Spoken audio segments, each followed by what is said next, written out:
ॐ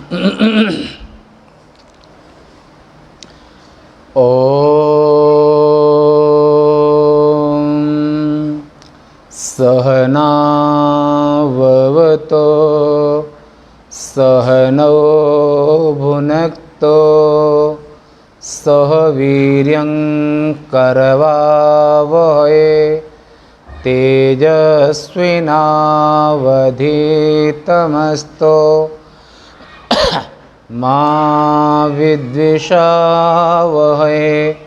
ॐ शान्तिः शान्तिः शान्तिः। आज 8/6/2021 में उपनिषद आश्रम उज्जैन से नित्य प्रति क्रमशः प्रातः काल के स्वाध्याय सत्र में यजुर्वेदीय कठोपनिषद के दूसरे अध्याय के तृतीय वल्ली में आज का 16वें मंत्र का विचार है।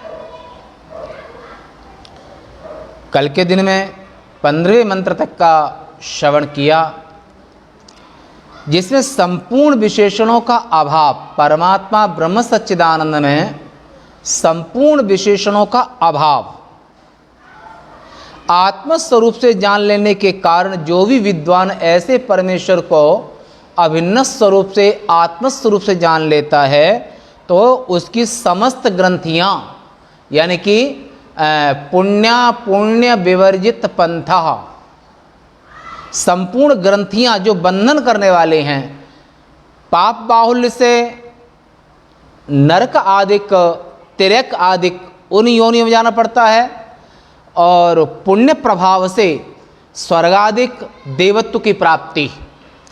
तो सात्विक ही पुण्य निष्पत्ति पापोत्पत्तिश्च राजसहि तामसैर्नो भयं किंतो वृथायु क्षपणं भवेत्।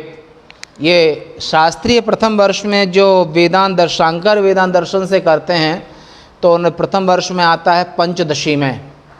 तो उसमें श्लोक कहा गया है कि सतोगुणी कार्य, सतोगुणी चिंतन, सतोगुणी वाणी और जो सतोगुणी जीवन जीता है उसके पास में अपूर्व पुण्य होता है। उसके यहाँ पर पुण्य का कोई कभी अभाव नहीं होता है। पापोत्पत्तिश्च राजसि, और जो रजोगुण के कार्य में संलग्न है, जिसका मन रजोगुणी है काम क्रोध आदिक में, क्योंकि नरक के दरवाजे भी 3 ही कहे गए हैं। कौन से? कामः क्रोधः तथा लोभः तस्मादेतत् त्रयं त्यजेत। गीताकार कहते हैं, भगवान कृष्ण गीता में कहा है कि अर्जुन, नरक के 3 ही दरवाजे हैं। एक, शरीर में हमेशा सदा काम के चेरे जाने, कामी पुरुष सदा काम के चेरे जाने, हमेशा काम में संलग्न है, क्रोध में संलग्न है, और जिनके लिए वेद, धर्म, मर्यादा, परिवार, समाज, इसकी भी उपेक्षा करके निस्वार्थों में और क्रोध के वशीभूत रहते हैं। काम, क्रोध और लोभ, जहां लोभ नहीं करना चाहिए वहां भी लोभ करते हैं। और जो ऐसे काम, क्रोध, लोभ तीनों ही नरक के दरवाजे हैं, ऐसा गीताकार ने कहा है। तो ऐसे तीनों को त्याग करके और आत्मस्वरूप में अभिन्नाभाव, आत्मस्वरूप से अभिन्न भाव से स्थित होते हैं। ऐसे जो साधक पुरुष हैं, ऐसे जो सन्यासी जन हैं, ऐसे जो महात्मा लोग हैं, तो उनके यहाँ पर समस्त ग्रंथियाँ, कल आपने सुना था कि लोकेशना, वित्तेशना, पुत्रेशना, ऐष्णा त्रय व्युत्थाय भैक्षचर्यांग चरन्तः, श्रुति में कहा है, जो आगे भी आएगा, पीछे सुन भी चुके हैं। जो पुत्र की इच्छा, धन की इच्छा और लोक में मान सम्मान की इच्छा, ये तीनों इच्छाओं के इच्छाओं का जब अंतःकरण से अभाव हो जाता है तो उसी का नाम सन्यास है। सन्यास वो ले या ना ले, सन्यास तो मन की एक वृत्ति है, सन्यास तो अपने आप हो जाता है। तो ऐष्णा त्रय के अभाव का नाम सन्यास है। और अगर तीनों में कोई भी इच्छा अगर अंतःकरण में है तो सन्यासी होने के बावजूद भी वो बद्धात्मा ही होता है, उसे प्रेत योनि में भी जाना पड़ सकता है, सांप योनि में भी जाना पड़ सकता है। अगर करनी बिगड़ी तो उल्टे टंगे अवधूत हैं। अगर केवल वाणी का ज्ञान है और प्रैक्टिकल में यानी कि अंतःकरण से तीनों ऐष्णाओं का अभाव यदि नहीं है तो तीनों ऐष्णाओं के अभाव का नाम सन्यास है। ये आप पहले सुन चुके हैं। और कोई भी ऐष्णा अंतःकरण में है तो उसको सन्यास लेने का अधिकार नहीं, उसे गृहस्थ आश्रम स्वीकार करना चाहिए। क्योंकि गृहस्थ आश्रम में तीनों इच्छाओं की पूर्ति का नाम गृहस्थ आश्रम है। वहां पुत्र भी चाहिए, धन भी चाहिए और लोक में मान सम्मान भी चाहिए। इसलिए जो गृहस्थ आश्रम और सन्यास आश्रम तो पूज्य आदरणीय महान सन्यास आश्रम है। क्यों? क्योंकि कारण यह है कि वहां पर ऐष्णा त्रय व्युत्थाय, तीनों ऐष्णाओं के का त्याग करके और आत्मनि आत्मना तुष्टा, वो अपनी आत्मा में ही संतुष्ट रहता है। स्वर्ण मित्रार उदासीन मध्यस्थ द्वेष बंधुषु साधुष्वपि च पापेषु समबुद्धिर विशिष्यते। गीताकार कहते हैं कि ऐसा जो साधक पुरुष, ऐसा जो नैष्ठिक ब्रह्मचारी और सन्यासी, इसका न अपना कोई दोस्त है, न अपना कोई दुश्मन है, न उदासीन अवस्था है। स्वर्ण मित्र अरि उदासीन, ये उसका अपना कोई अपना यानी कि राग भी नहीं है, द्वेष भी नहीं है। वहाँ पर भिक्षा चतुर्वर्णेषु, चारों वर्णों में भिक्षा का अधिकार ब्रह्मविद्ता सन्यासी का होता है। और उसका जननी जनक बंधु सुतदारा तनु धनु भवन सुहृद परिवारा सबकी ममता ताग बटोरी मम पद मन ही बांधि बरडोरी समदर्शी मने ब्रह्मदर्शन आत्मदर्शन समदर्शी इच्छा कछु नाही हर्ष शोक नहीं भय मन माही। और जिनके अंदर कोई इच्छा नहीं है ये भगवान प्रभु के अनन्य भक्त हैं और इन्हीं को सन्यासी कहते हैं। और समदर्शी इच्छा कछु नाही हर शोक नहीं भय मन माही ते सज्जन मम उर्वस कैसे लोभी हृदय बसई धन जैसे। तो श्रुति भगवती स्वयं कह रही हैं ऐसे जो साधक पुरुष हैं, ऐसे जो सन्यासी जन हैं, ये भगवान की ये ब्रह्म स्वरूप ही होते हैं। और इनके लिए ऐसे तत्ववेत्ता ब्रह्मनिष्ठ ब्रह्मर्षि महात्मा की जो सेवा करते हैं, ब्रह्मनिष्ठ की सेवा करते हैं, तस्माद ही आत्मज्ञं अर्चयित भूति कामा। संसार में जिनके यहाँ पर धन धान्य की वृद्धि नहीं है, धन का अभाव है, परेशानियां हैं, समस्याएं हैं, तो वहाँ पर यमराज ने पहले इस बात को आप सुन चुके हैं। तो वहाँ पर क्या है कि ब्रह्मनिष्ठ महात्मा की सेवा करने से उसकी यहाँ पर प्रकृति की ओर से धन धान्य गाड़ी घोड़ा पूत और दूध इसका कभी अभाव नहीं होता है। ये ब्रह्मनिष्ठ, ये आत्मनिष्ठ संत की सेवा का प्रभाव है जो आप पहले सुन चुके हैं। तो वही बात यहाँ पर कह रहे हैं कि जो तीनों ऐष्णाओं के अभाव का नाम सन्यास है। जड़भरत, ऋभु, दत्तात्रेय, इन्होंने कभी सन्यास लिए फिर भी सन्यासी हैं। क्यों? ऐष्णा त्रय त्यागी सन्यासी। तीनों ऐष्णा माने मनते सकल वासना भागी केवल राम चरण लव लागी, मन में संपूर्ण इच्छाओं के अभाव का नाम सन्यास है।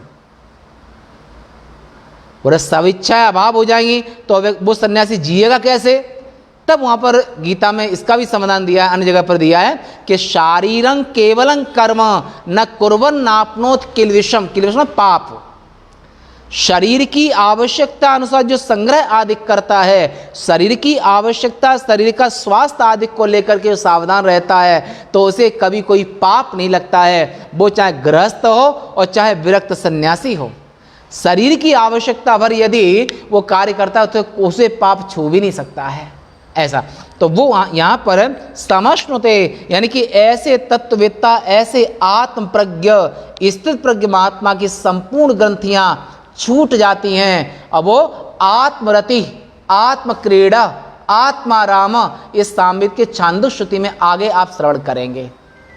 तो जब आगे आप श्रवण करेंगे तो यहाँ तो नहीं, जैसे जैसे आता जाएगा कि ये ऐसा हमारा संगत, ये प्रसंग कम से कम अभी 15 से 18 वर्ष चलेगा।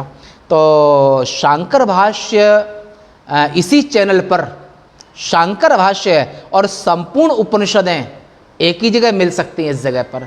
तो ऐसा एक प्रयास। तो यहाँ पर को विधि को निषेधा, ऐसे जीवन मुक्त आत्मज्ञ महात्मा के लिए ना कोई विधि है ना कोई नियम है। विचार सागर में भी यही कहा है कि जिम ज्ञानी को बिना नियम व्यवहार, ज्ञानी के व्यवहार में नियम नहीं होता है। एक होता है लकीर के फकीर, एक होता है सिद्धांत के फकीर। तो लकीर के फकीर की दुर्गति होती है। लकीर के फकीर मतलब यानी वो जा रहे हैं तो हम भी जा रहे हैं, उन्हें भेड़ चाल, उनको ये पता नहीं है कि जहां हम जा रहे हैं वो अच्छा या बुरा है। अगर एक भेड़ कुएं में गिरी तो पीछे वाली हजारों लाखों भेड़ें भी कुएं में गिरती गई।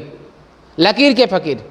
एक होते सिद्धांत, अपनी विवेचनात्मिका, अपनी प्रज्ञा, अपनी बुद्धि और अपनी प्रतिभा से जो स्वयं भी सतरति सलोकांश तारयति, नारद भक्त सूत्र में, वो स्वयं भी अपना उद्धार करता है और तत्सन्निधि और उनके जो शिष्य प्रशिष्य होते हैं, उनकी सन्निधि में जो होते हैं, उनका भी आत्म कल्याण करते हैं।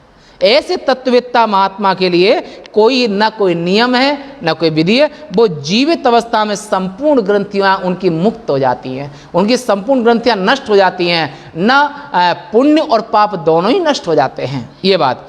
और जीवित अवस्था में ब्रह्म भाव को प्राप्त ऐसे महात्मा जन अवश्य होते हैं, ऐसा यमराज का कहना है। उस विद्वान का कहीं भी गमन नहीं होता है। जब यहाँ से प्राण निकलते हैं तो अत्रैव प्रविलीयते, ब्रह्मसूत्र में भी इस बात की मीमांसा की गई है कि न तस्य प्राणा उत्क्रामन्ते, ऐसे तत्ववेत्ता संत के प्राण संसारी प्राणी की तरह वो ऊर्ध्वगमन नहीं करते हैं, वो इसी समष्टि आकाश में व्यष्टि प्राण समष्टि में लय हो जाते हैं, उसे कोई भी कोई बंधन नहीं होता है। ये तो ऐसा कहा गया है। 14वें मंत्र में भी आपने इस विषय को श्रवण किया है। इस शरीर में ही ब्रह्म भाव को प्राप्त होना, जैसे लोग काम भाव में इनका मन होता है, तो काम भी तो एक भाव है, क्रोध भी एक भाव है, छोटे बच्चे के प्रति मां का जो वात्सल्य होता है वो भी एक भाव है। पर मां के वात्सल्य का दर्शन सामान्य अज्ञानी प्राणी पुरुष मां के मातृत्व का, मां के वात्सल्य का पुरुष कभी समझ भी नहीं सकता है, सोच भी नहीं सकता है। मां के दिल में जो मातृत्व होता है वो मां बन के ही आप समझ सकते हो। मां के दिल का जो स्नेह, प्रेम, भावना, वात्सल्य जो होता है, ऐसे ही प्रेमी भक्त का जो प्रेम अपने आराध्य के साथ होता है, वो सामान्य प्राणी, संसारी प्राणी संत के दिल की कल्पना भी नहीं कर सकता है। हे नचिकेता, ऐसे यमराज ने अपने शिष्य नचिकेता, इसलिए जो जैसे काम भाव है, क्रोध भाव है, लोभ भाव है, जैसे बच्चे के प्रति वात्सल्य भाव है, पर वात्सल्य बच्चे को जना माता ने, 6 महीने का बच्चा है, पर 6 महीने के बच्चे के साथ में मां का जो वात्सल्य है, बच्चे के जन्म के पहले भी वो स्त्री थी, पर उसके स्तनों में दूध नहीं आ सकता है। अगर उसमें दूध आया है तो दूध आने में और कोई कारण नहीं है, केवल बच्चे का वात्सल्य है, गाय का वात्सल्य है, भैंस का वात्सल्य है। तो बच्चे के जन्म होने के बाद मां बनती है और मां बनते ही उसके दिल में जो वात्सल्य होता है, वात्सल्य एक भाव है, और अज्ञानी मूर्ख प्राणी, संसारी प्राणी इन भावों को न उस पर टाइम है, न सोचता है, न समझता है, और न वो समझ ही सकता है। अगर माँ के वात्सल्य को आप समझना चाहते हैं, अगर देखना चाहते हैं, तो अपने बचपने को याद कर लीजिए, अपने माँ के स्नेह को याद कर लीजिए। और माँ के वात्सल्य को कोई माँ ही समझ सकती है। पुरुषों के अंतःकरण में वो क्षमता नहीं हो सकती है, वो क्षमता नहीं होती है कि वो किसी स्त्री के वात्सल्य रस को सोच सके, समझ सके, अनुभव कर सके। इसलिए कृष्ण यजुर्वेदी 33 श्रुति में ये कहा है, सबसे पहला जो नमन है, प्रणाम है श्रुति का, तो सबसे पहले मातृदेवो भव, पिता को नहीं, जबकि जन्म कर्म हित सबके पितु माता, कर्म शुभाशुभ दे विधाता। जन्म देने में, गर्भ धारण करने में, पालने में, बड़ा करने में माता पिता का समान योगदान होता है। पर समान योगदान होने के बावजूद भी जो वात्सल्य है, ये वात्सल्य रस जो है, वात्सल्य भाव जो है, वात्सल्य वाली स्थिति जो है, वो हर प्राणी उसको सोच भी नहीं सकता है। वो वात्सल्य सहिता धेनुर, ये तंत्र में आता है, आगम में, वात्सल्य सहिता धेनुर यथा वत्स मनुव्रजेत तथानुगच्छे सा देवी स्वभक्तं शरणागतम। ऐसे जो शरणागत भक्त जगन माता या जगदीश्वर के साथ में भक्ति है, प्रेम है, उस प्रेमा भक्ति से वो भावेशित होकर के और अपने आराध्य का चिंतन करता है। ऐसे भक्त के दिल के प्रेम को देख करके, और जगन माता जो है वो हजारों लाखों माताओं का दिल जिस जगन माता से मिला है, उस माता का प्रेम, उस माता का वात्सल्य वो अनंत है। उस ईश्वरी शक्ति का, जगन माता के वात्सल्य को सामान्य संसारी प्राणी कल्पना भी नहीं कर सकता है, कल्पनातीत है। इसलिए जैसे जैसे संसार के ये भाव कल्पनातीत हैं, इसी प्रकार से जो ब्रह्म भाव है वो कोई ब्रह्मवेत्ता का ब्रह्म भाव ब्रह्मवेत्ता ही समझ सकता है, संसारी व्यक्ति सोच भी नहीं सकता है, क्योंकि उसके बाद दृष्टि ही नहीं है, चश्मा नहीं है, चश्मे का नंबर नहीं है, दिखाई नहीं देगा। क्योंकि जहाँ पर उसमें भी अंतः प्राज्ञ, अगर प्रकर्षेण ज्ञायते यया, प्रकर्षेण ज्ञायते यया प्राज्ञा, विशेष रूप से अंतः चक्षु से जो देखने का सामर्थ्य है उसे प्राज्ञ कहते हैं, इसलिए प्रज्ञ कहते हैं, जिसकी बुद्धि स्थिर है, आत्म भाव में है। तो ऐसे जो ब्रह्म भाव, जब संसार के पुत्र को जन्म देने के बाद जो माता के दिल में वात्सल्य होता है, संसारी प्राणी उस माता के वात्सल्य को नहीं समझ सकता है, वो माता ही समझ सकती है। तो तत्ववेत्ता के, ब्रह्मनिष्ठ महात्मा के जो ब्रह्म भाव की कल्पना, ब्रह्म भाव का दर्शन, ब्रह्म भाव की स्थिति, ब्रह्म भाव का चिंतन और ब्रह्म भाव की जो उसकी अंतः प्रज्ञा है, उस अंतः प्रज्ञा को मोटी बुद्धि वाले काम क्रोध मद लोभ रत गृहासक्त दुख रूप ते किमि जाने रघुपति मूड परे तम कोप। ऐसे संसारी जो ग्रस्त आश्रम के जंजाल में उलझे हुए हैं, तो उनके यहाँ पर ग्रस्त आश्रम के जंजाल में, वहाँ इतने गृह कार्य नाना जंजाला, उन जंजालों में घिरा हुआ व्यक्ति इस ब्रह्म भाव की कल्पना कैसे कर सकता है, विचारणीय है। इसलिए हे नचिकेता, जो ब्रह्म भाव को प्राप्त हो जाता है, ऐसे तत्वज्ञ, आत्मप्रज्ञ, स्थित प्रज्ञ, ऐसा कहा है, उसके प्राण कभी उत्क्रमण नहीं करते हैं, उसके प्राण कभी निकलते नहीं हैं, और यमराज तो यमदूत उसको छू भी नहीं सकते हैं, पाप उसको छू भी नहीं सकता है।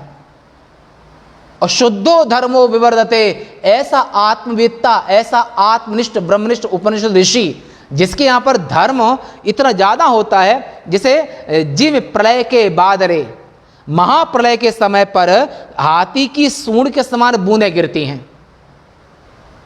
जब महाप्रलय का समय आता है तो महाप्रलय के बादल जैसे जैसे बरसते हैं, और उसी तरह से ऐसे आत्मनिष्ठ का पुण्य इसी तरह से बढ़ता है। आत्मनिष्ठ का पुण्य का कभी अभाव नहीं होता है। और ब्रह्मलोकं जयते, ऐसा आत्मनिष्ठ योगी वो ब्रह्मलोक को भी अपने तपह प्रभाव से जीत लेता है। और ऐसे आत्मज्ञ महात्मा की जो सेवा करते हैं वो उनके पुण्य को लेते हैं। आत्मनिष्ठ महात्मा की जो निंदा करते हैं, गलत दृष्टि से देखते हैं, कुरूर दृष्टया वीक्षन्ते ब्रह्मांड पुराण में, ये कुरूर दृष्टया वीक्षन्ते, और जो कुरूर दृष्टि से रागद्वेष दृष्टि देखते हैं तो क्षेत्रपालक निहंतितम, उनको क्षेत्रफल नष्ट कर देते हैं। तो ऐसे आत्मवेत्ता की सेवा करते हैं वो उनके पुण्य को लेते हैं, और जो उनकी निंदा करते हैं पाप को लेते हैं। और उनके पास में पुण्य विवर्जित पंथा शुद्धो धर्मो विवर्त, ये आप अगले प्रसंग में जब मांडुक्य कारिका का प्रसंग अथर्ववेदी आएगा तो उसमें हम विस्तार से इसकी चर्चा करेंगे, आज नहीं। किंतु जो मंद ब्रह्मज्ञानी, तीव्र ब्रह्मज्ञानी और मंद ब्रह्मज्ञानी, मंद ब्रह्मज्ञानी का अर्थ होता है कि एक कबीर ने अपने कविता में कहा है कि चलिए कुलबुरनी गंगा नहाए, सत्तू बनाए से भुरकी बुनाए से, और घूंघट भीतर भसकत जाए। चलिए कुलबुरनी गंगा नहाए, गंगा नहाने चलिए बुद्धि, पर कैसी बुद्धि है? गंगा नहाने तो चली है पर घूंघट के अंदर में सत्तू बनाए सी भुरकी बुनाए सी, और कोई देखे नहीं और अंदर में गटकती जा रही है। सामने से गंगा नहाने जा रही है, अंदर में विषय का भी भोग कर रही है। सामने से सन्यासी, अंदर से संसार की कामना, संसार की इच्छा। इनका नाम है मंद ज्ञानी, मंद ब्रह्म ज्ञानी। अंदर कुछ बाहर कुछ। इसी बात को गीताकार ने कहा है कि कर्मेंद्रियाण संयम्य यह आस्ते मनसा स्मरण इंद्रियार्थान विमूढ़ात्मा मिथ्याचारा सौच्यते। ऐसे जो मंद ब्रह्मज्ञानी होते हैं ये जो है दुर्भाग्य, इनको यमराज लेके जाते हैं, और ये बाहर कुछ और होता है अंदर कुछ और होता है, तो इनको यमदूत बांध के ले जाते हैं। तो मतलब मन से विषय का चिंतन करना, तन से अपनी इंद्रियों को रोक के रखना। देखिए साधना का रहस्य है कि मन विषयन ते रोकनो, मन को विषयों से रोकना है। तो ऐसे जो मंद ब्रह्मज्ञानी है वो मन को रोकता नहीं है और ऊपर दिखावे के लिए इंद्रियों पर कंट्रोल करता है। ऐसे मंद ब्रह्मज्ञानी और अन्य विद्या की का परिशीलन करने वाले वे ब्रह्मलोक प्राप्ति के अधिकारी हैं अथवा उनसे विपरीत क्या है? तो संसार को ही प्राप्त होते हैं, और उन्हीं की किसी गति विशेष का वर्णन यहाँ प्रकरण प्राप्त ब्रह्म विद्या की उत्कृष्ट फल की स्मृति के लिए यहाँ किया गया है। यानी कि मंद ब्रह्मज्ञानी को उत्तम लोक की प्राप्ति नहीं होती है, न वो ब्रह्मलोक जा सकते हैं न वो मुक्त हो सकते हैं। वो जन्मत मरत दोषः दुख होई, पुनरपि जननम पुनरपि मरणम पुनरपि जननी जठरे शयनम, यह संसारे खल दुस्तारे पाहे मुरारे। हे मुरारी, हे जगन्नाथ भगवान, वो प्रार्थना करता है, परंतु वो दुविधा वृत्ति सत्य का त्याग करने के कारण, मंद ब्रह्मज्ञानी होने के कारण, मन से विषयों का चिंतन करने के कारण इंद्रियों से संयम करता है, मन से विषय का चिंतन करता है। इनको मिथ्याचारी गीताकार ने कहा है, और यहाँ भी मंद ज्ञानी कहा है। अब नचिकेता के पूछने पर यमराज ने पहले अग्नि विद्या का वर्णन जो आप पहले सुन चुके हैं, उसका विस्तार से हम चर्चा कर चुके हैं। उस अग्नि विद्या के फल की प्राप्ति का प्रकार भी हम पहले बता चुके हैं, उसका फल क्या होता है अग्नि विद्या का। इसी अभिप्राय से इस मंत्र का आरंभ यहाँ पर किया जाता है। उपसंहार है और उपसंहार, शतं चैका च हृदयस्य नाड्यः तासां मूर्धानं अविनिस्तैका तयो ऊर्धमायन अमृतत्वमेति विश्वं अन्या उत्क्रमणे भवन्ति। श्रुति माता कहती हैं कि हमारे शरीर में इड़ा, आपके नाक के इधर की नाड़ी इड़ा है, इधर में पिंगला है, और दोनों इड़ा पिंगला के बीच की जो नाड़ी जाती है ऐसे, और रीढ़ के पीछे से, इसको सुषुम्ना कहते हैं। नैष्ठिक ब्रह्मचारी और योगी जन इस सुषुम्ना के पद से ध्यान करते हैं, चिंतन करते हैं, समाधि में बैठते हैं, तो इसी सुषुम्ना के साथ में अपने प्राण को भी एक करते हैं। और जब प्राण त्यागते हैं तो मूर्धानंग विधीरे, ये मूर्धा भाग होता है। मूर्धानंग विदीर्य, जो छोटा बच्चा होता है तो माताएं उस बच्चे के इस तालु भाग का विशेष ध्यान रखती हैं, और छोटे बच्चे जन्म लेने के बाद इस तालु की धड़कन को आप देख सकते हैं आंख से, माताएं उसका विशेष ध्यान रखती हैं, नाजुक होता है। और जब माँ के गर्भ में चतुर्वेदी एके माह से पिंडम भवति शुक्र श्रोणी संयोगा जायते गर्भा, माता पिता के संयोग से गर्भाधान से शुक्र श्रोणी संयोग से गर्भ तैयार हो, 1 महीने में पिंड बनता है। द्वितीय माह से पिंड, ये यजुर्वेद के गर्भोपनिषद की बात यहाँ बोल रहे हैं प्रसंगानुसार, तो वहाँ पर द्वितीय माह से पृष्ठ प्रदेश गर्भोपनिषद में कि द्वितीय महीने का जब गर्भ होता है तो उसकी पीठ बनती है।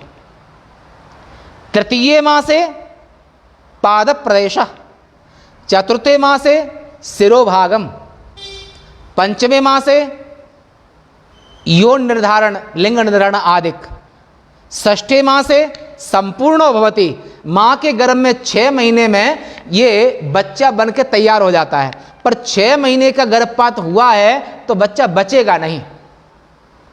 कारण क्योंकि सप्तवे माह से जीवेन संयुतो भवते, जब आप माँ के गर्भ में आए थे तो 7वें महीने में जैसे ही 7वां महीना शुरू होता है उसी दिन जीव अगले देह को त्याग करके और इस देह में माँ के गर्भ में प्रवेश कर जाता है। बोला प्रवेश करता है, पर कहाँ से करता है? शरीर बना हुआ तैयार है, तो जो जीवात्मा अगले देह को त्याग करके 5 ज्ञानेंद्रियां, 5 कर्मेंद्रियां, 5 प्राण, मन बुद्धि चित्त अहंकार, ये 19 तत्वों को लेकर के और वो माँ के गर्भ में प्रवेश कर जाता है। कहाँ से? मूर्धानंग विदीर्य, इस भाग को, कोमल भाग से ही ये जीवात्मा माँ के गर्भ में अगले देह में प्रवेश करता है।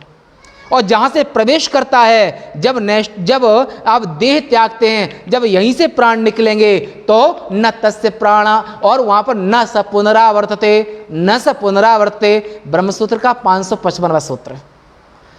उसके पुनः उसका जन्म नहीं होता है, हमेशा हमेशा के लिए चला जाता है और हमेशा हमेशा के लिए आनंद सत चित्त आनंद रूप हो जाता है, ईश्वर के ब्रह्म के समान हो जाता है, वो ब्रह्म स्वरूप ही होता है। ब्रह्मविद ब्रह्मै भवते, वो ब्रह्म स्वरूप ही होता है। परंतु जो 7वें माह से जीवेन संयुतो होती, इस श्रुति है यजुर्वेद की, 7वें महीने में अगले देह को त्याग करके और अगले देह में माँ के गर्भ में प्रवेश करता है, तो 7वें 8वें 9वें 3 महीने में, और 3 महीने जब तक रहता है तो पीता नाना स्तना, ये जीव हजारों कल्प हजारन वर्ष को यह उपजो संसार, तामे ज्ञानी मुक्त है बंदे अज्ञ हजार। ये जीवात्मा लाखों करोड़ों वर्षों में, क्योंकि 84 लाख योनियों में, 83,99,999 योनियों में न पुण्य न पाप, बल्कि पाप तो होता है, पुण्य नहीं होता है, ये हुआ। और मनुष्य योनि में पुण्य और पाप की प्राप्ति केवल मनुष्य योनि में होती है। इसलिए भूप भवंतज हों भिकारी, चक्रवर्ती राजा भी अपने राज्य को छोड़ करके और भिकारी बन जाते हैं आत्मज्ञान के लिए, ब्रह्म विज्ञान के लिए। तो ऐसे जो महान, तो मनुष्य देह के जो पुण्य पाप है तो कितने योनि में गया, वो सब उसको माँ के गर्भ में सब याद आता है, रोता है, विलाप करता है, और माँ कभी खट्टा मीठा आदि खा लेती है, और माँ के गर्भाशय में कीड़े छोटे काटते हैं, वो बहुत विलाप करता है। तब हाथ जोड़ के प्रार्थना करता है, यदि योन्यात प्रमोच्चेयम ध्यायेत ब्रह्म सनातनम, हमने तुमने सबने ये माँ के गर्भ में प्रतिज्ञा की है कि जैसे ही हम योनि द्वार से बाहर निकल जाएंगे हमारा जन्म हो जाएगा, और जन्म लेने के बाद महाकाल महादेव का स्मरण चिंतन करेंगे, उनका ज्ञान करेंगे, हम संसार में कदापि नहीं जाएंगे। परंतु धरती गिरत माया लपिटाने, भूमि गिरत भाडावर पाने, और जैसे ही बच्चा जन्मता है कहाँ कहाँ रोने लगता है, माया उसको घेर लेती है, और फिर बड़ा होता है वो सब भूल जाता है कि माँ के गर्भ में असहनीय पीड़ा में उसमें कितनी पीड़ा सही थी, तो वो वहाँ पर अपार पीड़ा वो भूल करके और फिर वो संसार में लग जाता है। और बचपन खेल में खोया, बालपन खेल में खोया, जवानी नींद भर सोया, बुढ़ापा देख कर रोया। बुढ़ापा अपने आप में रोग है, परंतु इसके बावजूद भी ब्रह्मनिष्ठ महात्मा के चरणों में अपने आप को समर्पित नहीं करता है और ब्रह्म विद्या का अनुसंधान नहीं करता है, इसलिए उसके पाप को नाश भी नहीं हो पाता है। क्योंकि यावत कृष्ण केशः तावत अग्निहोत्रं जुहोति, गृहस्थ का दायित्व है अन्नोहार अग्नि, अपच अग्नि, गार्हपत्य अग्नि। गृहस्थ की 3 अग्नियां होती हैं और तीनों अग्नियों की सेवा वो तब तक करे, कब तक? यावत कृष्ण केशः, जब तक उसे काले बाल हों। और 40-50 बाल जब सफ़ेद होने लगे और पुत्र वधू आ जाए तो अपनी पुत्र वधू को घर की तीनों अग्नियों की दीक्षा दे करके और जुम्मर दे करके फिर वो ऐसे गृहस्थ को वानप्रस्थ या सन्यास लेकर के उसको ब्रह्माभ्यास मान उपनिषद ज्ञान करना चाहिए। और जिस ज्ञान के लिए ही मनुष्य देह मिला है, नहीं ज्ञान सदृशं पवित्र में विद्यते, माने ज्ञान के समान इस दुनिया में कुछ भी पवित्र नहीं है। हे नचकेता, ये तीनों नाड़ियां हैं, इड़ा, पिंगला और सुषुम्ना, और तीनों नाड़ियों से 100 नाड़ी जुड़ी हुई हैं। तीनों नाड़ियों से 100 नाड़ी, फिर उनसे और नाड़ियां जुड़ी हुई हैं। ये विषय आप अथर्ववेदी प्रश्न उपनिषद को, अगला इसके बाद में वही उपनिषद आ रहा है, हम वहाँ विस्तार से नाड़ियों की चर्चा उस अगले उपनिषद विस्तार से करेंगे, आज विस्तार नहीं करेंगे। तो इस हृदय की 101 नाड़ियां हैं, एक सुषुम्ना और 100 वो नाड़ियां। 101 नाड़ियां हमारे तुम्हारे शरीर में हैं। उनमें से एक मूर्धा का भेदन, माने सुषुम्ना यहाँ का भेदन करती है और कोई नाड़ी नहीं कर पाती है। सुषुम्ना ये कपाल का भेदन करती है। सुषुम्ना मूर्धा का भेदन करके बाहर को निकलती हुई और उसके द्वारा ऊर्ध्व माने ऊपर की ओर गमन करने वाला पुरुष माने जीवात्मा। ये जीवात्मा ऊपर की ओर गमन करता है, वो अमरत्व को प्राप्त करता है। अगर यहाँ से निकला तो हमेशा हमेशा के लिए अमर हो जाता है, उसे कोई बांध नहीं सकता है। वो हमेशा के लिए भगवान विष्णु की तरह, शिव की तरह, सनकादि की तरह, नारद जी की तरह, दत्तात्रेय की तरह, परशुराम की तरह, ऐसे सिद्ध पुरुषों की तरह वो हमेशा के लिए वो अमर हो जाता है और अमृत को प्राप्त होता है। शेष विभिन्न गतियुक्त नाड़ियां उत्क्रमण प्राणोत्सर्ग की हेतु होती हैं, माने अन्य नाड़ियों से भी प्राण निकलते हैं, परंतु वो निकले हुए प्राण माने आंख से निकलते हैं, कान से निकलते हैं, नीचे से निकलते हैं, इन द्वारों से जो प्राण निकलते हैं वो संसार में लाने वाली नाड़ियां होती हैं। और अगर सुषुम्ना नाड़ी से प्राण निकलेंगे तो वो संसार में लेकर नहीं आती हैं। अन्य किसी भी नाड़ी से, या आंख की नाड़ी, कान की नाड़ी, तो वो जीव इस संसार में पुनः आता, कभी स्त्री बनेगा, कभी पुरुष बनेगा, कभी गरीब हो, कभी अमीर होगा, कभी रूपवान होगा, कभी कुरूपवान होगा। और जो पद्म पुराण में आपने उस कथा का प्रसंग सुना होगा पहले, तो पद्म पुराण में कार्तिक महत्व प्रसंग आता है, जो घी का दीप दान करते हैं उनको अगले जन्म में सुंदर सोने की जैसी काया प्राप्त होती है, और जो तेल का दीपक दान करते हैं उनको सामली और कुरूप जैसी काया मिलती है। ये वहाँ प्रसंग में आपने कर्म विभाग में वहाँ भी सुना है, आपने सुनेंगे आगे जाकर। तो ऐसे ही कर्म के विधान के हिसाब से अन्य नाड़ियों से निकला हुआ प्राण वो पुनः इस संसार में आता है। अमेरिका, अफ्रीका, जर्मन, जापान कहीं भी पैदा हो सकता है। और यहाँ पर प्रकृति के लिए संपूर्ण देश एक समान है। आकाश एक है, वायु एक है, तेज एक है, जल एक है, पृथ्वी एक है।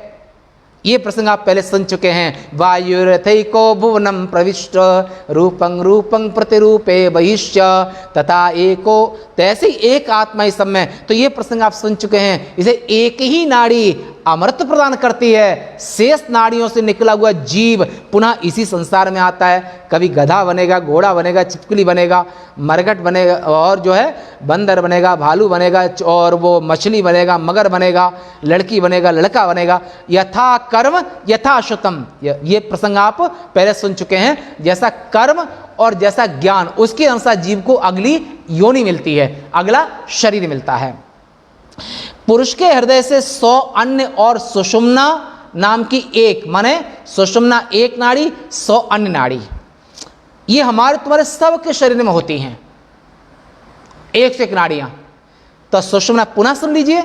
इड़ा लेफ्ट, पिंगला राइट, दोनों के बीच की नाड़ी तो इड़ा चंद्रमा, पिंगला सूर्य, इड़ा स्त्री और पिंगला पुरुष, इसलिए स्त्री को वामांगी कहते हैं।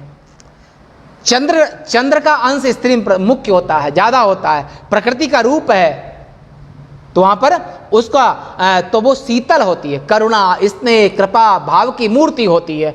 पुरुष सूर्य स्वरूप होता है। तो यहां पर आगे आप सुनेंगे कि माता पृथ्वी रूपम, पिता आकाश रूपम, संतान संधि। कृष्ण यजुर्वेदी 33 उपनिषद प्रसंग आएगा तब तो वहां इसकी व्याख्या विस्तार से आएगी कि माता पृथ्वी का रूप है, पिता आकाश का रूप है, और उनसे उत्पन्न हुई जो संतान है वो संधि। माता पिता माने मां से 5 चीजें मिलती हैं और पिता से 4, प्राण हड्डी आदि पिता से मिलते हैं। अगर पिता का अंश नहीं होगा तो संतान में मजबूती नहीं आएगी, प्राण नहीं होंगे, और उसमें हड्डी नहीं होगी, तो हड्डी अगर नहीं होगी तो मांस का लोथड़ा होगा, केवल माता के तेज से, माता के बीज से। और पुरुष से हड्डी आतिक निर्माण, तो नवभिर तंतुभिर युक्त 5 चीजें हमको आपको मां से मिलती हैं, 4 पिता से मिलती हैं, और नवभिर तंतुभिर युक्त 9 तत्वों से ये हमारा तुम्हारा स्थूल देह तैयार होता है। सुषुम्ना मुक्ति को प्रदान करने वाली है, अमरता को प्रदान करने वाली है, ब्रह्मलोक ले जाने वाली है, और सुषुम्ना को छोड़ करके से जितनी भी नाड़ियां हैं सब संसार की ओर ले जाने वाली हैं। ऐसा यमराज ने हे नचिकेता, और सभी नाड़ियां संसार में जन्म देने वाली हैं। तो सुषुम्ना नामनी नाड़ी मस्तक का भेदन, माने ये भाग मस्तक का भेदन करके बाहर निकल गई, अंत काल में उसके द्वारा आत्मा को अपने हृदय देश में वशीभूत करके और समाहित करे, माने सुषुम्ना के साथ में प्राणों को एक करे। नैष्ठिक ब्रह्मचारी इस अभ्यास को दिन रात करते हैं, हम भी करते हैं, दिन रात करते हैं कि जब हम प्राण छोड़ेंगे तो हमारा अभ्यास परफेक्ट होना चाहिए, ताकि क्योंकि ये प्राण निकलने काल में यहीं से निकलना है, इसको इसलिए उसको ऊर्ध्वरेता, ऊर्ध्वगमन, ऊर्ध्वरेता ऋषि कहते हैं। और जीवन भर वो साधना करता है ब्रह्म भाव की। ब्रह्म भावे मनश्चारंग ब्रह्मचर्यम परमम तपा। ब्रह्म भाव में मन का रहना ये सबसे बड़ा ब्रह्मचर्य है, और यही अभ्यास लगातार योगी करता है तो सुषुम्ना नाड़ी से लास्ट में उसके प्राण निकलते हैं, फिर वो हमेशा हमेशा के लिए अमर होता है। उस नाड़ी के द्वारा ऊर्ध्व ऊपर की ओर जाने वाला जो जीवात्मा है, जब मरता है, मरने काल में जीवात्मा है, वो सूर्य मार्ग से, माने सूर्य के साथ में सूर्य का भेदन करके, ये विषय आप ईसावास उपनिषद में भी श्रवण किया है और आगे भी श्रवण करेंगे। तो आप सबसे निवेदन, अगर आप पूरा आनंद उपनिषदों को लेना चाहें तो इस चैनल को सब्सक्राइब कर लें।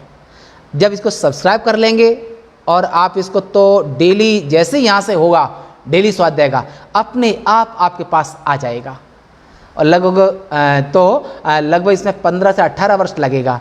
तो आपको घर बैठे ये दिव्य ज्ञान को, दिव्य सिद्धांत को अति संक्षिप्त में आप सुन सकते हैं, आनंद ले सकते हैं, सतरती अपना भी कल्याण कर सकते हैं और अपनी पत्नी का, अपने बच्चों का, अपने मित्रों का, और सुने पातक प्रपंच घर घर के, और संसार में कानों ने गलत सुना है, आंखों ने गलत देखा है, जब वेद वाणी कान सुनेंगे, हृदय चिंतन करेगा तो इससे पापों का नाश होता है। श्रुति वेद वाणी से ये भी लाभ रहेगा सुनने से। तो सूर्य मार्ग से अमृतत्व, आपेक्षिक अमरण, धर्मत्व को प्राप्त हो जाता है, जैसा कि संपूर्ण भूतों के क्षय पर्यंत रहने वाला स्थान अमृत माने ब्रह्मलोक, जब तक महाप्रलय नहीं होता है, महादेव का तांडव, महाकाल का जो तांडव नृत्य है, लास्ट में ब्रह्मलोक का नाश कब होगा? ब्रह्मलोक का नाश होगा जब ब्रह्मा जी की आयु पूरी होगी, और ब्रह्मा जी अभी 50 वर्ष से ऊपर चल रहे हैं, और ब्रह्मा जी की बड़ी लंबी आयु है। ये हम प्रसंगांश जब आएगा तब हम बताएं ब्रह्मा जी की आयु कितनी है, उस समय बताएंगे। तो इस स्मृति के प्रमाणित होता है यही कि कि कालांतर में ब्रह्मा के साथ में ब्रह्मलोक के अनुपम भोगों को भोग करके ये जीवात्मा इतने महत्वपूर्ण करके यहाँ से अपने प्राणों को निकाल करके ब्रह्मलोक जाता है, और ब्रह्मलोक जाकर के जब तक ब्रह्मा की आयु है तब तक ब्रह्मलोक में रहता है, फिर ब्रह्मा के साथ में वो हमेशा हमेशा के लिए ब्रह्म स्वरूप ही हो जाता है।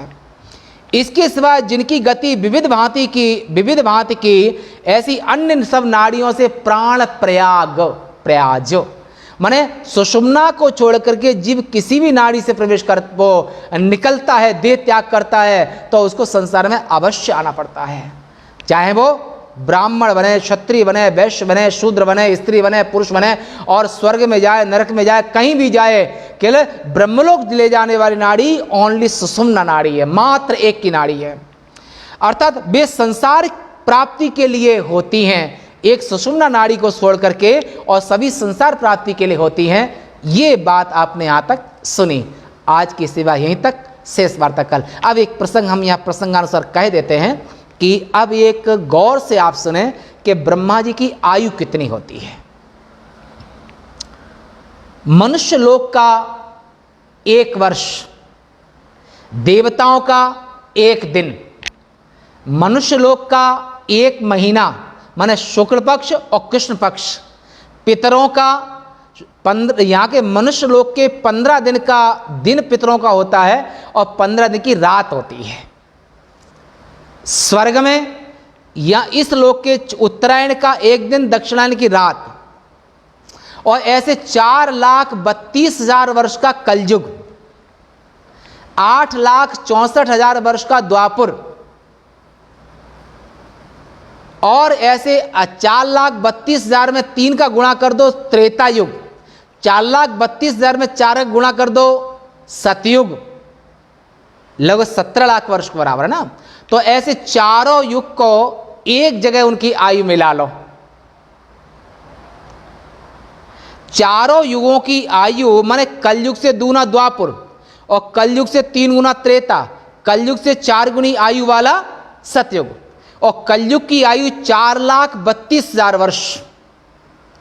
चारों युगों को एक जगह आयु मिला लो, इसको महायुग कहते हैं। ऐसे 71 महायुग का एक मनमंत्र होता है, और एक मनमंत्र तक की देवराज इंद्र की, इंद्राणी की, अप्सराओं की, सप्तऋषियों की, मनु की, स्वर्ग की आयु एक मनमंत्र की होती है। और ऐसे 71 महायुग का एक मनमंत्र और एक इंद्र इतने वर्ष तक ही जिंदा रहता है, इसके बाद में इंद्र चेंज हो जाते हैं। तो ऐसे 14 इंद्र, 71 मनमंत्र, 71 चौकड़ी, माने एक मनमंत्र, 71 चौकड़ी का एक मनमंत्र, और ऐसे 14 मनमंत्र का ब्रह्मा जी का एक दिन होता है। ब्रह्मा जी अपने एक दिन में 14 इंद्र चेंज कर देते हैं, फिर उतनी बड़ी ब्रह्मा जी की आयु होती है। और ऐसे इतनी बड़ी दिन रात का ब्रह्मा जी का 365 दिन का ब्रह्मा जी का दिन होता है, और ऐसे 365 दिन का ब्रह्मा जी का एक वर्ष होता है। इतनी लंबी आयु वाले वर्ष को ब्रह्मा जी भोगते भोगते 50 वर्ष की आयु भोग चुके हैं, और अभी 50 और बाकी हैं।